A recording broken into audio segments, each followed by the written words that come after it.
자, 교재는 110페이지고요. 바로 이번 제조달 원가입니다. 그러면 제조달 원가는 뭐라고 했죠? 총원가.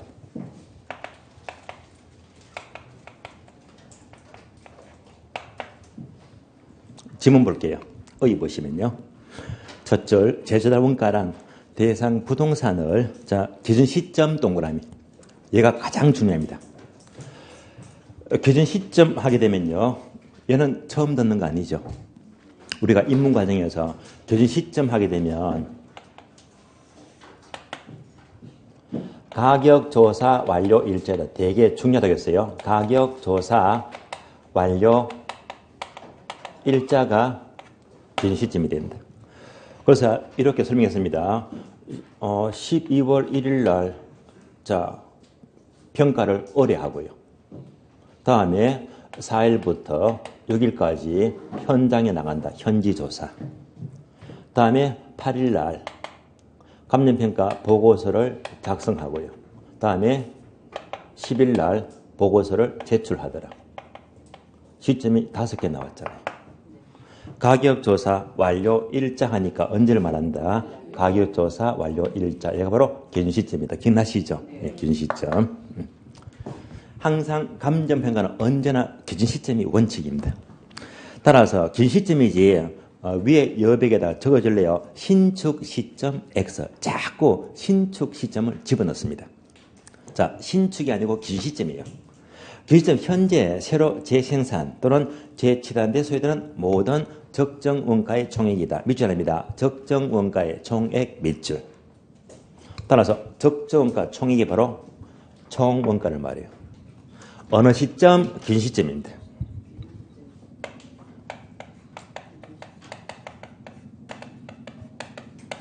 따라서 이제 제대로 원가하게 되면 그냥 기준 시점에서의 총 원가라고 말씀하시면 돼요.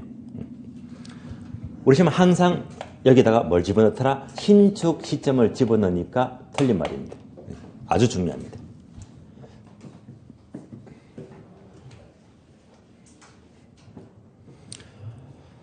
그러면 예를 들어 볼까요? 도대체 기준 시점의 총 원가가 뭘 말하느냐? 예를 들어 보겠습니다.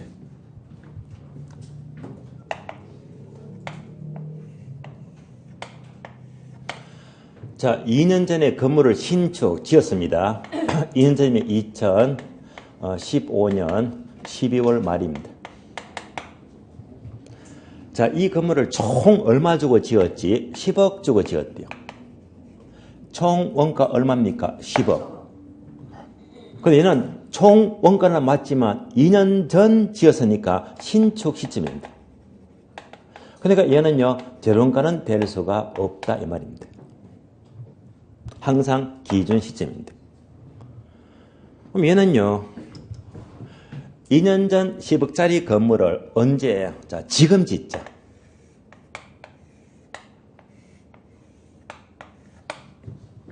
(2017년 12월) 오늘 28일이죠. 그래서 오늘 짓게 되면 바로 얘가 기준 시점 현재를 말이에요. 그러면 2년 뒤 지금 그대로 짓게 되면요, 10억 들어간다, 더 들어간다? 더 들어가죠. 왜? 물가 상승, 건축비 상승. 그래서 2년 동안에 건축비가 20% 상승했대요. 건축비가 20% 상승했다면 얼마가 될까요? 12억이죠. 따라서 제조달 원가는 기준시점 현재 들어가는 총 원가가 얼마? 12억. 얘가 바로 제조달 원가입니다. 차이 큽니다. 그래서 10억이 아니고 12억이에요. 따라서 제조달 원가는 신축 시점이 아니라 기점 현재 들어갈 총 원가 12억. 얘가 바로 제조달 원가입니다. 분명히 달라요.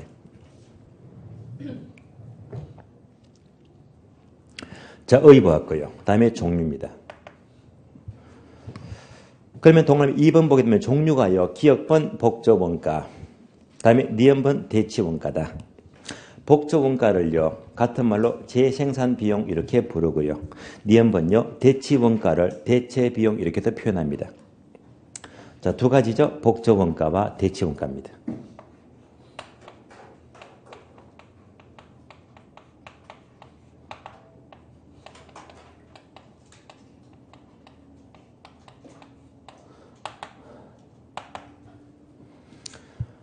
여기까지도 출제가 되고 있어요. 그러면 복저원가는 뭘 말하느냐? 얘는요, 쉬운 말로 최근 건물입니다. 최근 건물이 복저원가가 되고요. 반면에 대치원가는요, 최근 건물이 아니고 오래된 건물입니다. 반복합니다. 최근 건물은 무슨 원가? 복저원가. 오래된 건물은 대치원가라고 비교하시면 돼요. 그러면 복저원가는 최근 건물인데 얘가 뭐냐? 다시 이 그림. 2년 전 건물은 최근 건물이잖아요. 따라서 2년 전 건물을 지금 똑같이 재면 얼마가 들어가? 12억 들어가요. 다시 2년 전 건물을 똑같이 해서 그들은 뭐 동일하게 짓는다면 얼마가 들어가요? 12억 들어가요. 이때 12억이 제조달 원가이면서도 이꼴 복저원가입니다.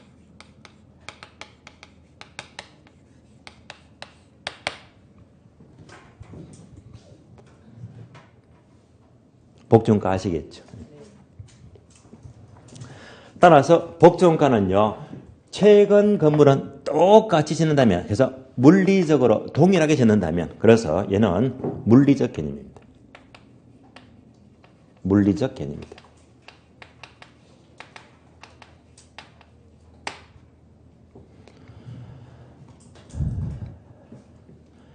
반면에 오래된 건물은 바로 복저원가 아니고 대치원가입니다.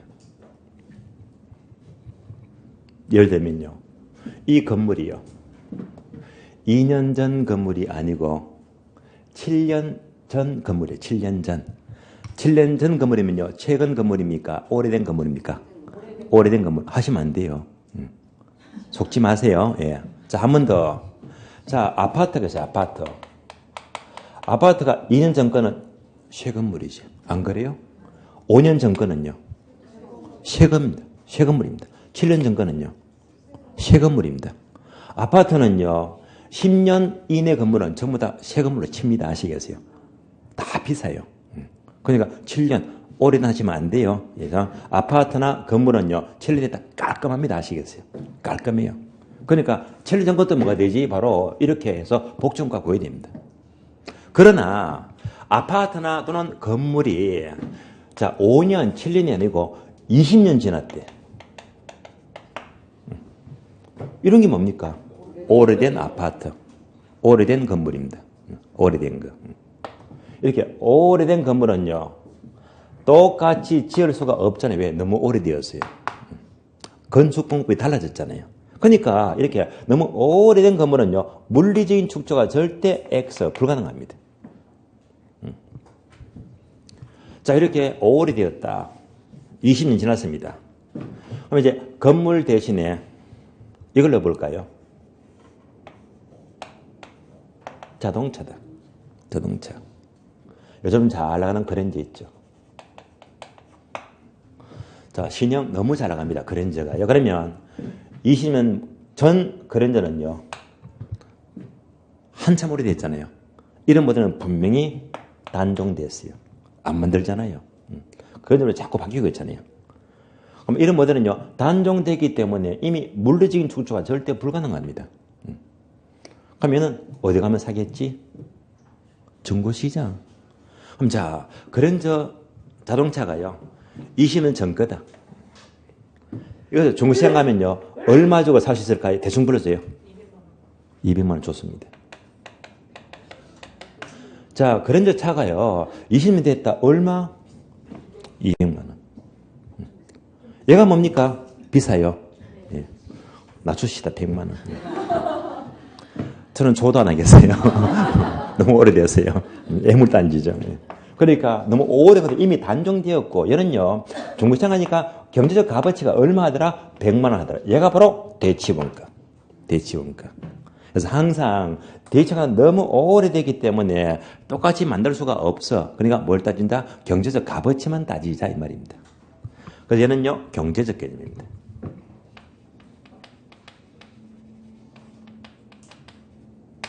그래서 우리 시험은요 최근 건물, 오래된 건물 이런 게 시험에 안 나와요.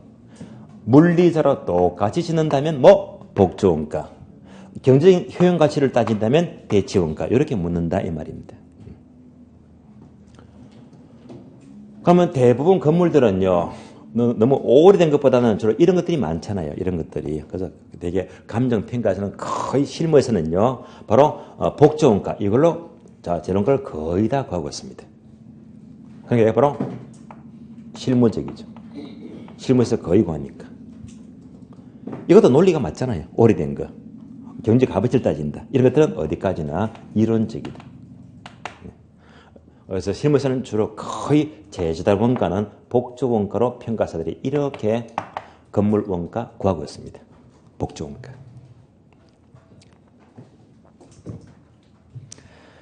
그러면 자 기업번 복조 원가, 니은번요 대치 원가, 디귿번 양자의 관계. A번, B번, C번이 있죠. A번 떠올립니다. A번요. 자, 밑줄 하세요. 복조 원가는 물리적 측면 밑줄, 최근 건물입니다. 반면 밑줄 하세요. 대치 원가는 효용, 유용성 측면 밑줄, 즉 경제적 효용 가치를 따진다. 경제적 개념입니다. 까지만 연결하시면 돼요.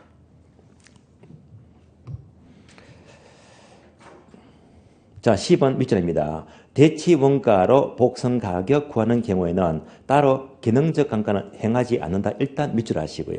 자, 여기서는 조금 까다로우니까 자, 기본서가 나오면 1월달, 2월달이 있죠. 그때 가서 요 한 줄은 추가로 설명을 드리겠습니다. 자, 입문 과정은요. 복조 원가가 뭐냐, 대치 원가가 뭐냐, 요거 이해하시면요. 거의 공부가 완벽히 된 겁니다. 다음에 3번 내려가죠. 구하는 방법입니다. 구하는 방법은요.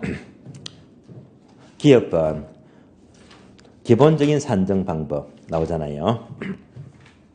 첫줄 제조달 원가는 도급건설이든 자가건설이든 밑줄 하세요. 도급건설을 기준 밑줄. 자, 무엇을 기준으로 한다? 도급건설이죠. 요거 중요합니다.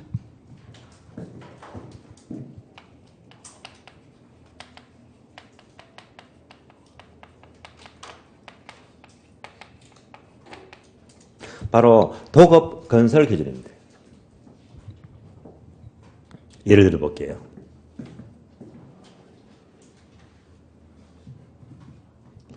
어떤 주택이 있어요.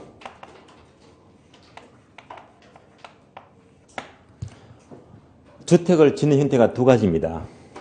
내가 직접 주택을 짓게 되면 자가건설입니다.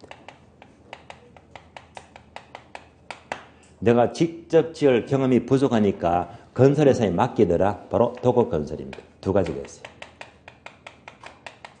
아마 자가건설이면요. 경험이 많을 겁니다. 그래서 아마 건축학과를 나왔다든지 토목과를 나왔다든지 그래서 경험이 많잖아요. 이러면 비싸게 지어요? 싸게 지어요? 싸게 짓죠. 예. 그러니까 이때는 1억 주고 지었다. 원가가 1억입니다. 총 원가 1억이다. 만약 건설회사에 도구 맡긴다면요. 당연히 이 비용만큼은 들어가야 됩니다. 그래서 이만큼 총원가 들어가고요. 그런데 여기다가 플러스 알파가 들어가지. 이때 알파가 뭘까요? 건설회사에게 집을 대신 지어주는 이윤 붙여줘야 됩니다. 그래서 바로 건설회사 이윤 붙여야 됩니다. 요거 한 20% 잡을까요? 그럼 얘가 바로 건설회사 이윤, 다른 말로 기업 이윤이 되고요. 다른 말로 수급인의 이윤입니다. 건설회사가 공사를 수급 맡았잖아요. 수급인의 이윤이다. 이거 왜 일일이 쓸까요? 얘가 힘이 자꾸 나오고 있으니까 나오는 겁니다. 자, 그러면 이제 내가 직접 지면 총원가 얼마? 1억. 건설사 맡기게 되면 도건설은 원가 얼마? 1억 2천. 1억 2천. 그러니까 주택은 하나인데요. 자가건설은 얼마? 1억. 도급건설이면 1억 2천 해서 집은 하나인데 원가가 두 개 나와. 두 개 나면 헷갈린다. 통일시키자 말입니다. 그러면 현실적으로 주택 건설이 자가 건설이 많습니까? 도급 건설이 많습니까? 얘가 많지. 그러니까 자가 건설이라고 하더라도 이렇게 고쳐줘라 이 말입니다. 뭔지 아시겠죠? 항상 재정가는 도급 건설 기준이고요. 자가 건설이라고 하더라도 도급으로 반드시 고쳐야 됩니다. 1억 2천 기준입니다.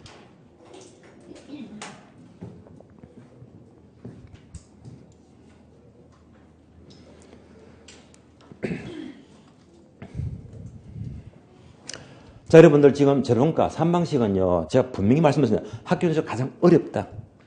어렵기 때문에 수많은 학생들이 거의 포기합니다.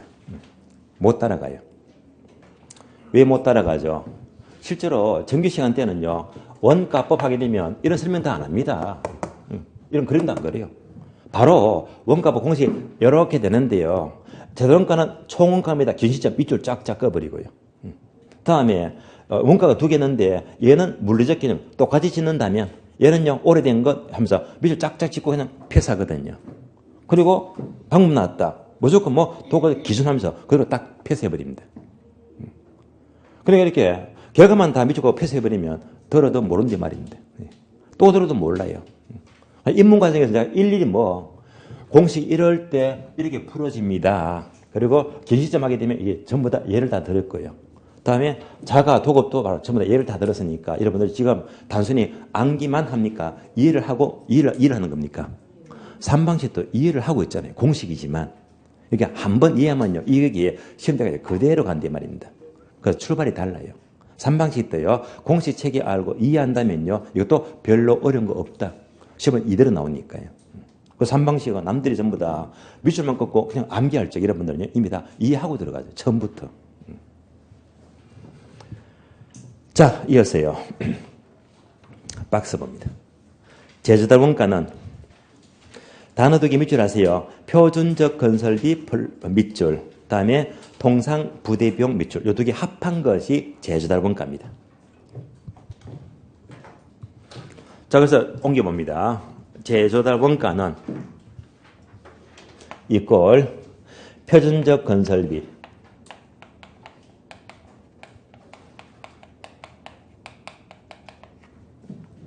플러스 통상 부대비입니다.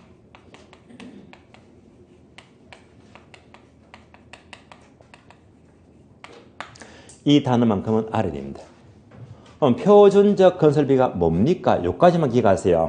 그러면 표준적 건설비는 항목이 다시 3개입니다. 직접 공사비, 간접 공사비, 수급인의 적정 이윤 밑줄 하세요. 하나만요. 수급인의 적정 이윤 밑줄. 그러면 표준적 건설비는 크게 항목이 3가지인데요. 첫 번째가 직접 공사비, 두 번째가 간접 공사비, 세 번째가 수급인의 이윤입니다.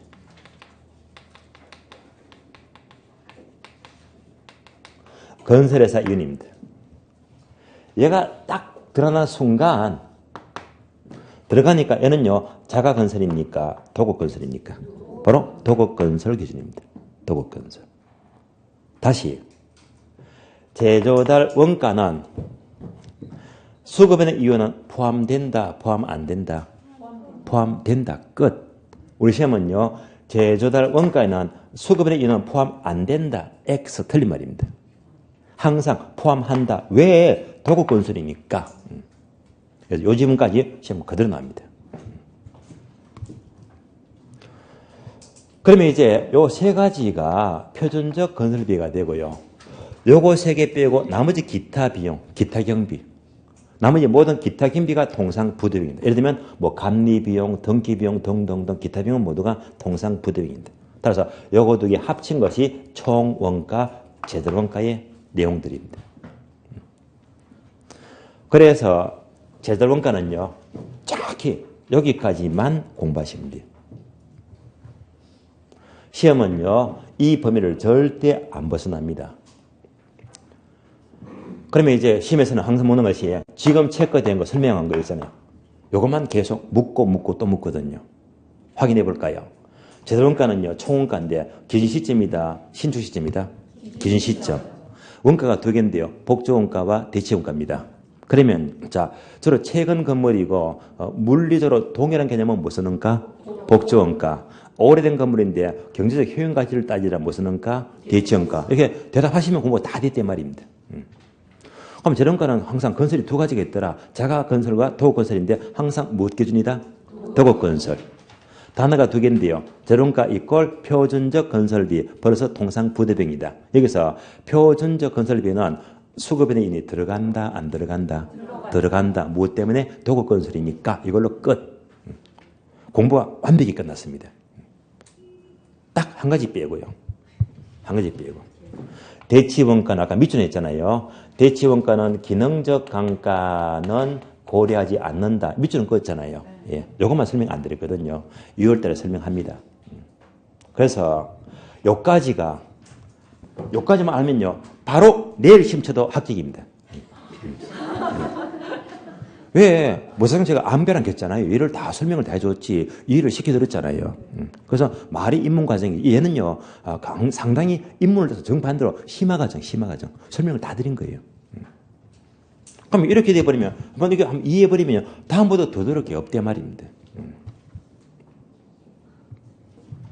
그래서 3방식을요, 이렇게 차근차근 이해만 해나가면 3방식도 아무것도 아니대 말입니다.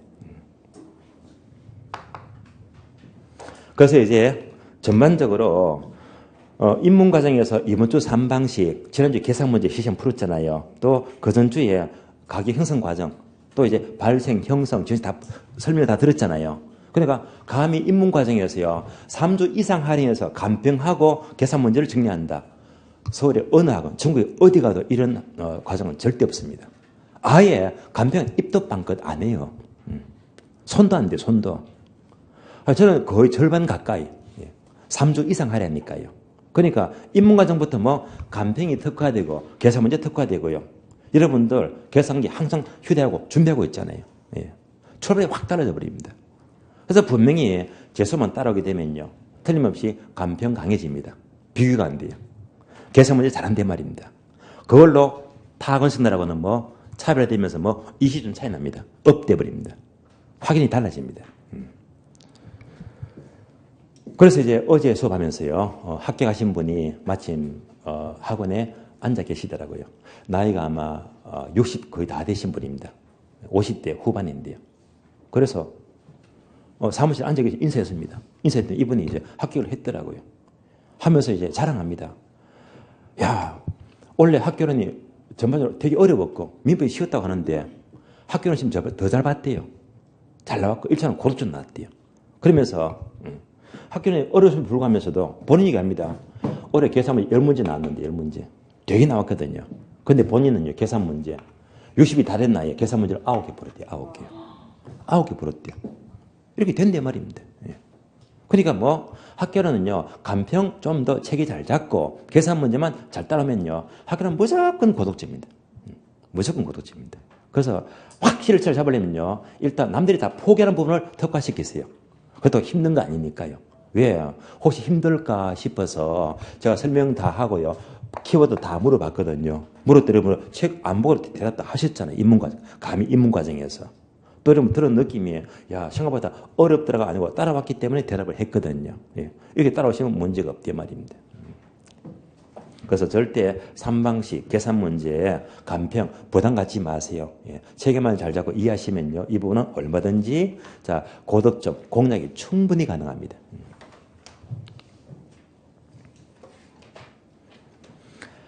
그러면 112페이지입니다. 그래서 3번요. 감가수정입니다. 이만 딱 보는 순간에 뭘 떨려? 원가법은 건물, 기계 등 상각자산인데 얘들은요, 항상 소멸된다고 했잖아요. 소멸되기 때문에 항상 수명이 경과되면요, 항상 노화된다, 감가된다. 그래서 감가가 가장 중요하다 해서 여기서는 얘가 가장 중요합니다. 감가 논리가요. 그러면 이제 목차가 똑같이 의, 종류, 구하는 방법, 그러면 똑같아요. 하나씩 봅니다. 그럼 이제 감가의 의는요, 굳이 교재 볼 거 없어요. 왜? 삼각조사는 시간이 흘러가니까 노후화된다, 강화된다. 내가 바로 의가 됩니다. 그럼 시험이 안 나와요. 그럼 의에서 논점이 뭐지? 여기서 논점은요. 크게 두 가지인데요. 항상 두 가지를 비교합니다. 그래서 지금 감가수정 나왔잖아요. 그러니까 감정평가에서 감가수정 단어가 나오고 또 비슷한 단어가 회계. 자, 회계에서 감가상각이 나와요. 그러니까 감정평가상 감가수정과 회계상의 감가상각은 의미가 분명히 달라지거든요. 사실은 이런 것들이 시험에 굉장히 잘 나옵니다. 이런 것들을 놓치지 말자 말입니다. 그래서 이 설명이 바로 동그라미 2번입니다. 2번. 따라서 평가상 감가수정과 회계상 감가상각 차이 표가 나오죠. 예, 이 표가 중요하다 이 말입니다. 시험에 잘 나와요. 다만 입문 과정이니까 얘는요 레벨이 조금 어려워요. 상, 중, 하로 치면요 중급 수준입니다. 그래서 요 차이점은요 기본서가 나오면요 제가 2월달에 간평 갈 적에요 얘는 다 설명을 해드릴 겁니다. 그때 가세요. 그때 정리하시면 돼요. 그래서 의에서 요 차이점은 따로 이제 2월달에 다 제가 보충을 다 해드릴 거고요. 그러면 3번 넘어가 2번 감가 요인의 종류. 우리 교재는요 동그라미 3번 감가 요인. 종류가 세 가지인데요. 오른쪽 페이지 표를 보시면요. 물리적 감가, 기능적 감가, 경제적 감가 세 가지입니다. 지금부터 이 세 가지를 정리합니다. 세 가지.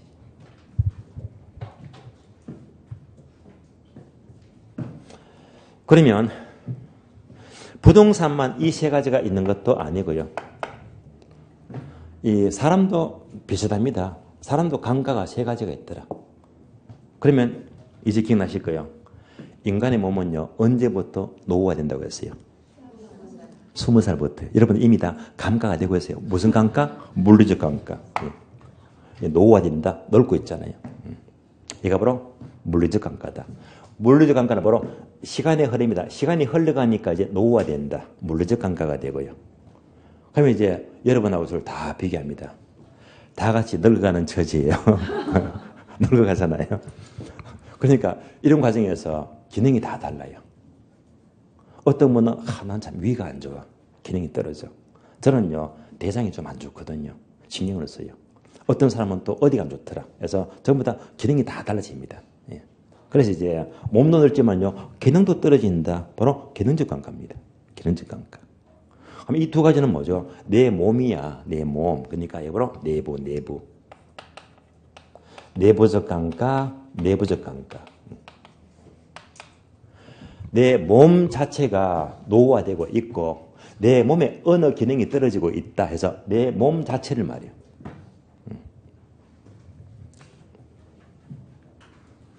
그럼 얘는 뭡니까? 얘는 바로 외부다 환경. 서울의 미세먼지가 얼마나 심합니까? 내가 아무리 건강해도요. 워낙 공기가 나쁘니까 마스크 안 쓰니까 이것 때문에 기관지가 나빠지고 저절로 또 이제 내 몸에 이제 마이너스가 돼요. 뭐 때문에? 외부 환경 때문에. 바로 경제적 건강입니다. 마찬가지로 부동산도요. 이렇게 세 가지로 나눠진다. 그래서 이 두 가지는 부동산 자체 내부적인 문제가 되고 경제적 감가는 항상 외부 환경과의 관계를 말합니다. 예를 들어 봅니다. 주택이었어요. 이 주택이 상당히 노후화되었어요. 20년 지났다. 얘가 뭡니까? 자, 바로 노후화되었다. 물리적 감가. 얘가 바로 물리적 감가입니다. 다시 오래된 주택인데 마침 집에 들어가니까요. 보일러가 있는데요. 이 보일러가 아직까지 연탄 보일러를 쓰고 있다. 연탄 보일러. 임대가 돼야 안 돼요. 임대가 안 되니까 감가가 심하단 말입니다. 얘가 무슨 감가? 바로 기능적 감가예요. 얘는 물리적 감가. 그러면 이제 연탄볼에는 항상 기능이 너무 떨어지거든요. 임대가 안 된다. 임대료가 뚝 떨어집니다. 얘는 무슨 볼러로 바꿀 수가 있죠? 아, 길동은 기름볼라 쓰는가 봐요. 네. 무슨 볼라요? 가스볼라죠. 예, 깜짝 놀랐네. 따라서 이렇게 가스볼라 바꿀 수가 있잖아요. 따라서 일단 연탄 볼라게 되면 기능상 하자거나 바로 기능적 감가, 기능적 감가. 얘가 다 뭡니까? 이 자체 내부 그래서 내부적 감가 자체를 말해요. 그런데 문제가 생겼습니다. 이 주택 이것만 해도 노후화되고 기능도 다 떨어지는데 하필이면 바로 옆에 아주 큼직한 가스 충전소가 있네. 환경이 나쁘다 말입니다. 이것 때문에 가치가 뚝 떨어집니다. 얘가 무슨 감가? 경제적 감가, 외부 환경입니다. 자, 그래서 이제 이걸 전부 다 감정 평가자들이 전부 다 따로따로 전부 다 금액을 뽑아내야 됩니다. 그러면 노후화되어서 이 상태가 뭐 마이너스 500 감가, 500 감가시켜주고 볼라 하자가 맞네. 요거 200만 원 감가. 환경이 되게 나빠. 이것 때문에 뭐 500만 원 감가. 그래서 이제 자 노후화되었다 500 감가. 볼라 기능이 떨어지겠네 200만 원 감가. 환경이 아주 나빠요. 이때 뭐가 된다? 또 500 감가다. 총 얼마입니까? 1200이죠. 그래서 감가 총액은 뭐 마이너스 1200만 원 감가를 시켜준다 이 말입니다. 그래서 항상 평가사 전문가들은요 이렇게 감가 각각 얼마가 되는지 일일이 다 금액을 다 구해서 합산하면요 감가 총액이 나온다는 말입니다. 여기까지가 감가 요인의 종류가 됩니다.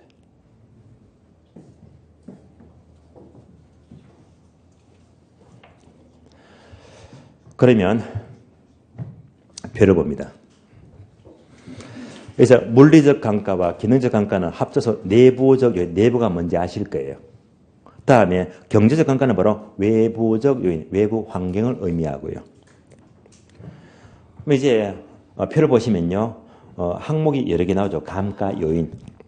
물리적 감가는 바로 시간이 경과하니까 노후화된다. 첫 번째로 나와 있죠. 또는 사용하니까 마모되거나 파손된다. 물리적 감가입니다. 또는 각종 재해로 인해서 특히 요즘 포항요. 지진 때문에 기둥이 막 금이 가고 난리가 났잖아요. 모두가 무슨 감가? 물리적 감가입니다. 반면에 기능적 감가는 항목 3개 있죠. 건물과 부지가 부적합하더라. 이건 뭐냐면요. 요거잖아요. 토지 위에 건물이 있다. 얘가 무슨 부동산? 복합부동산. 근데 토지 위에 건물이 있는데요. 이 건물이 30년 지났어요. 아주 오래되니까 건물이 노후화되니까 노후화되면 감가가 심하잖아요. 건물이 노후화되는 만큼 낡은 건물이 그만큼 토지에도 부담을 주더라. 낡은 건물 때문에 토지값이 올라갑니까? 떨어집니까? 떨어지죠. 이때 토지값 떨어진다. 이가 바로 토지의 기능이 떨어진다. 바로 얘가 첫 번째 토지와 부지의 부적합입니다. 둘이니까 무슨 감가? 건부감가. 건부감가. 그래서 건부감가는요. 낡은 건물 때문에 토지 가치가 감가된다. 이건 바로 기능적 감가가 돼요. 또는 두 번째, 설계를 잘못했어요. 또는 형이 아주 오래되었다. 이런 것들이 모두가 기능상 하자가 되고요. 또는 능률이 떨어진다. 바로 연탄볼라를 말합니다. 이 모두가 기능적 감가예요. 다음에 경제적 감가는요. 외부 환경이다. 그래서 가스 충전소 돌리면요. 이런 나쁜 시설은 바로 그 지역을 나쁘게 만들죠. 인건적이 쇠퇴가 되고요. 지역이 나빠지면 시장성이 떨어지겠지. 또 가스 충전소와 주택은요. 서로 간에 환경에 어울리지가 않는다. 부족한 문제. 모두가 외부 환경과의 감가를 말합니다. 예를 보았고요. 다음에 근거 원칙은 우리가 가격 재원칙을 공부 안 했기 때문에 설명이 어려워요. 그러면 하자. 하자가 뭐가 있죠? 치유 가능, 치유 불가능 이렇게 나옵니다. 그럼 도대체 치유 가능이 뭘까? 치유 불가능이 뭘까? 쉬운 말로요. 고칠 수 있다 없다를 말이에요. 고칠 수 있으면 치유 가능, 고칠 수 없으면 치유 불가능입니다. 그러면 얘도요. 이렇게 이해하시면 돼. 물리적 감가와 기능적 감가는 내부입니까? 외부입니까? 내부. 주택 자체 내부를 말이에요. 내부. 항상 이 내부적인 문제는요. 두 가지입니다. 고칠 수 있는 것도 있고 고칠 수 없는 게 있다 이 말입니다. 그래서 항상 이렇게 내부적인 문제는요. 고칠 수 있는 것도 있고요. 고칠 수 없는 것이 있대. 이렇게 나눠집니다. 얘도 마찬가지로 치유 가능, 불가능입니다. 이렇게 나눠지고 분해됩니다. 예를 들어 볼까요? 앞에서 보았듯이 오래된 주택에 아직까지 연탄볼라 쓰고 있다. 무슨 감가? 기능적 감가. 그러면 오래된 연탄볼라는요. 고칠 수 있는 겁니까? 없는 겁니까? 고칠 수 있는 거냐? 뭐 가스볼라를 바꾸면 되잖아요. 얘가 바로 치유 가능한 기능적 감가가 된다 이 말입니다. 또 예를 들면 이럴 수도 있겠네요. 어떤 건물을 지었는데요. 5층 건물입니다. 자, 건물을 지었는데 문제가 뭐냐? 낮은 층고입니다. 바닥과 천장이 너무 협소해요. 낮아요. 답답하잖아요. 얘가 이제 상가 건물이면요. 층고가 너무 낮으면 임대가 잘 된다, 안 된다? 안 되지. 거의 임대가 안 돼요. 자, 얘가 바로 기능이 떨어집니다. 기능적 감가. 얘가 뭐죠? 설계의 불안. 처음부터 설계를 잘못했잖아요. 기능적 감가. 얘는요, 고칠 수가 있는 겁니까? 없는 겁니까? 절대 못 고칩니다. 왜? 설거 다 하고 새로 지어야 됩니다. 이런 것들이 바로 치유 불가능입니다. 항상 내부적인 문제는 항상 고칠 수 있다 없다로 구분된다 이 말입니다. 그러나 경제적 감가, 외부 환경은요. 언제나 치유 불가능, 언제나 고칠 수가 없다. 이것밖에 없어요. 왜? 가스 충전소가 있다. 나쁜 시설인데요. 이게 원인입니다. 이게 나쁜데 내가 아무리 주택을 고쳐본들 얘는 소용이 없잖아요. 그래서 항상 외부 환경은요. 이 환경 때문에 주택은 아무리 고쳐도 소용없단 말입니다. 언제나 치유 불가능입니다. 따라서 감가 요인을 치유 가능, 불가능 이렇게 전부 다 분리해서 다른 말로 분해해서 구한다. 이런 방법을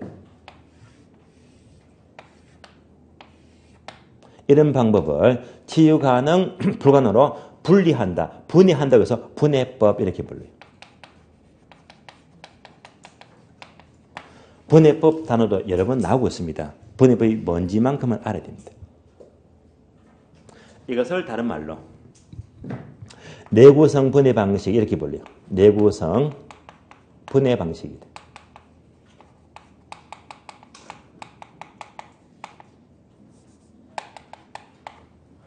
그래서 우리 시험은요. 분해법도 단어가 나왔고 내구성 분해 방식에도 단어가 나왔다 이 말입니다. 그래서 분해법 하게 되면 감가 요인이 종류가 세 가지가 있는데 그래서 물리적 감가, 기능적 감가, 경제적 감가를 항상 고칠 수 있다 없다 있다 없다 얘는 절대 안 된다 이렇게 분해시킨다. 얘가 바로 분해법입니다. 그래서 감정평가사가 예컨대 자 여기서 고칠 수 없는 게 500만 원 감가 원래 고칠 수가 있죠. 고칠 수 있다 얘가 200만 원이다. 얘는 제로다. 다음에 환경이 나쁘네 500 감가 그래서 이렇게 다 분리해서 얘가 500, 200, 500 합치니까 얼마가 되지? 1200만 원 된다. 이렇게 감가를 구하는 것이 바로 분해법 논리가 된다는 말입니다. 분해법이 어디서 나올까요? 분해법은요. 한 장만 넘겨주세요. 한 장. 넘겨주게 되면 115페이지요. 가장 밑에 디귿번 분해법 찾았습니까? 분해법 또는 내구성 분해 방식입니다. 여기까지 출제가 되고 있어요.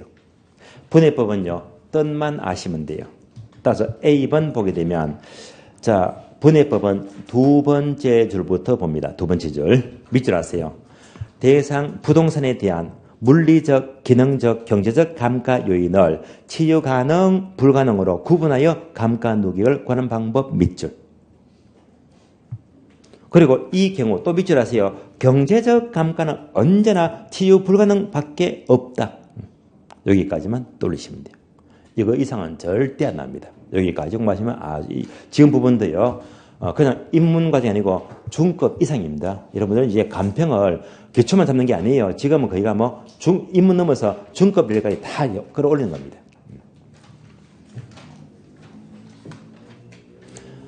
자, 이상으로 이제 감가 요인의 종류 크게 세 가지를 살펴보았습니다.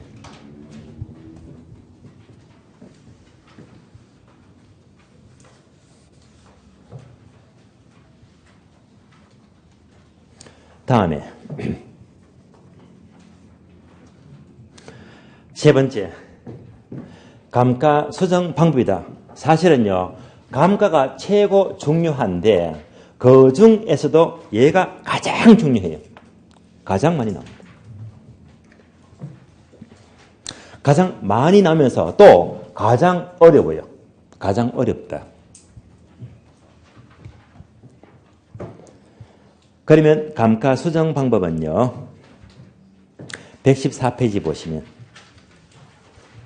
기억번, 목차부터 볼게요. 내용 연수한 방법 세 가지죠. A번 정액법, B번 정률법, 오른쪽 페이지 C번 상한기금법입니다.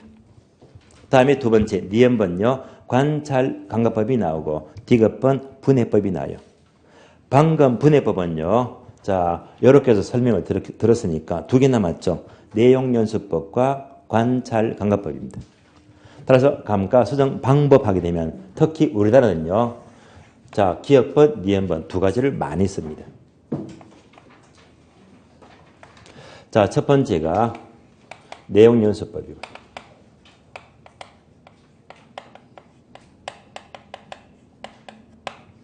두 번째가 관찰감가법입니다.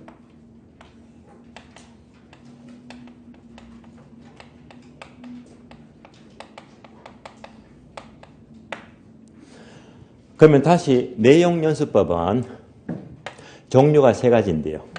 첫 번째가 정액법, 두 번째가 정률법,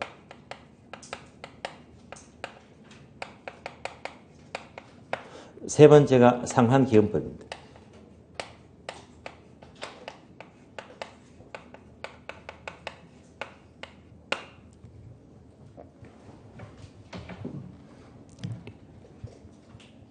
그러면 내용연수법과 관찰감가법은 어떤 차이가 있을까요? 어떤 차이? 이 차이점은요. 이해만 합니다. 시험에는 안 나와요. 이 차이가 뭐냐? 내용연수법은요. 공식이 있어요. 공식이 있다. 관찰감가법은요. 공식이 없습니다. 공식이 있다 없다 차이점입니다. 그러면 내용연수가 뭐라고 했죠? 삼각사선의 나이 수명입니다. 그러니까 항상 얘는요 숫자가 나와. 총 20짜리 건물이 5년 경과되니까 얼마 남았다? 15년 남았다. 항상 숫자가 나와야 되거든요. 그래서 항상 몇 년 나옵니다. 이게 주어지면요. 얘는 전부 다 정액법 공식이 다 제시가 돼요. 그래서 공식 전부가 공식이 있는 방법. 여기다가 이제 5년, 20년 다 집어내야 됩니다. 대입만 시키면 바로 감가 금액이 나온다 이 말입니다. 그러나 관찰감가법은 이런 공식이 없다 이 말입니다. 공식이 없어요. 공식이 없기 때문에 공식이 없다는 것은 어떻게 평가하지? 감정평가사는요 전문가입니다. 평가사. 전문가잖아요. 전문가의 풍부한 경험이 있죠. 또 전문적인 지식입니다.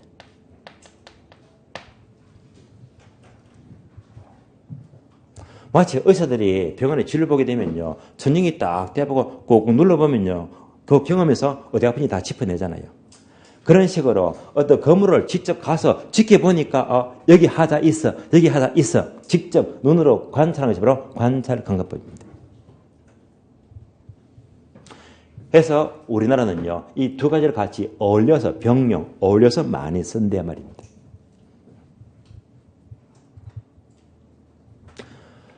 이제부터 각각 하나씩 봅니다. 내용연수법은요. 정액법, 다음에 정률법, 상환기원법인데 결론 우리 시험은요. 정액법과 정률법이 매우 중요합니다. 이거 두 가지는 절대 놓치지 마세요. 아주 중요합니다. 당연히 양자의 차이점은요. 정액법, 정률법 가운데 글씨만 달라요. 글씨만 다르다. 그러면 이 차이가 뭐냐?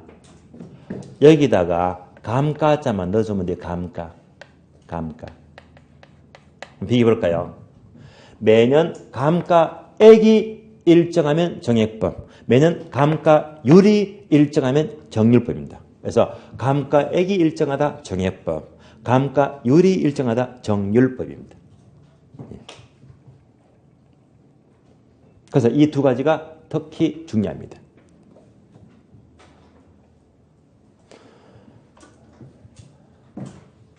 이제 이 두 가지 먼저 비교합니다. 만약 정액법만 나왔다면 볼 것 없이 무조건 이 꼴 건물 집어넣죠. 모든 건물이 정액법입니다. 모든 건물. 건물이 아니고요. 모든 기계. 기계는 정률법입니다. 이렇게 연결하세요. 건물은 무슨 법? 정액법, 기계는 무슨 법? 정률법 해서 돌리면 돼요. 건물은 정액법, 기계는 정률법이다.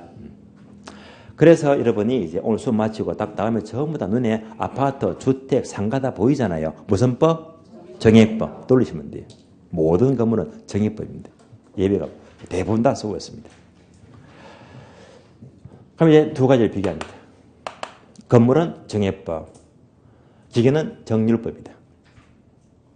자, 제가요, 이거 두 개 중요하다 해놓고, 자, 상기법은요, 단어를 안 넣었잖아요. 그러니까 넣어볼까요?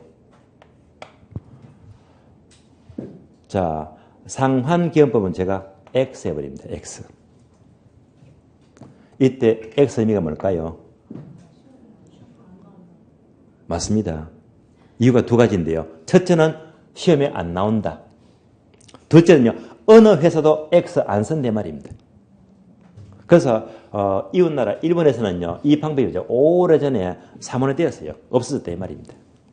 그래서 자 건물은 정액법, 기계는 정률법, 상기법은요. 시험에도 안 나오고 어느 회사마다 선회사가 거의 없다 이 말입니다. 다만 얘는요. 문제가 뭐냐? 세금. 세금을 가장 많이 내는 방법입니다.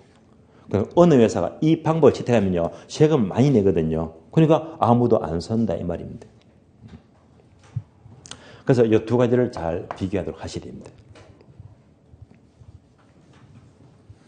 자, 세 가지 상시한 내용은요. 쉬었다가 다음 시간 이어서 보겠습니다. 쉬겠습니다.